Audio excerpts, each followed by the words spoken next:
Flexbox or Grid? If you've ever stared at your CSS wondering which one to use, you are not alone.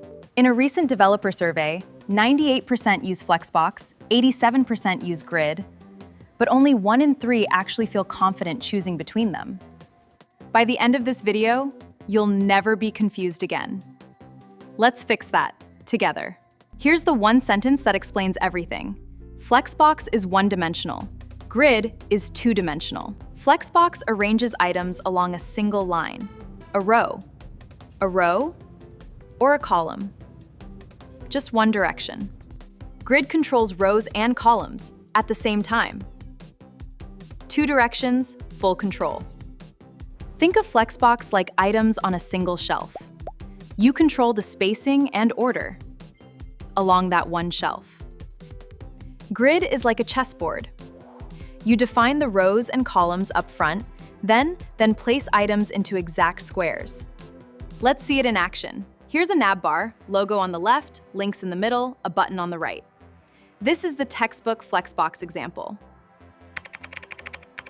First, the HTML, logo, navigation links, and a subscribe button, all inside a simple nav element. Watch this. Display Flex.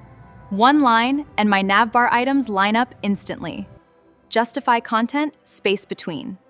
And now everything spreads out perfectly, edge to edge.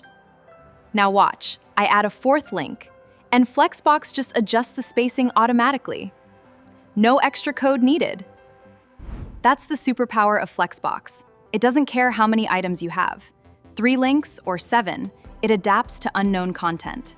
Now let's build something Flexbox really struggles with, a full page layout. Header, sidebar, main content, footer. This is Grid's home turf. 4 simple sections, header, sidebar, main content, and footer.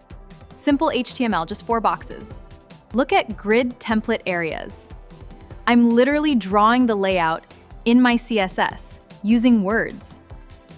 And there it is, header spans the top, sidebar on the left, main content beside it, footer spans the bottom, all from one CSS block. Even when I shrink the window, the structure holds. That's two-dimensional control. Try doing that cleanly with Flexbox. You'd need wrapper divs, nested containers, and a headache. That's what Grid gives you that Flexbox can't. Here's the truth nobody tells beginners. This isn't actually a competition. In real projects, you use both together on the same page. And margin top auto pushes the footer all the way down, perfectly anchored to the bottom, every time. Grid lays out the cards across the page. Responsive, no media queries needed. Memorize that line, it's one of the most useful in CSS. Now zoom into one card. Flexbox handles the content inside it, stacking everything neatly from top to bottom. Grid for structure, Flexbox for content. That's the rule. And once you get it, you'll use it on every single project. So next time you're stuck, ask yourself just one question, and this checklist will give you the answer every time.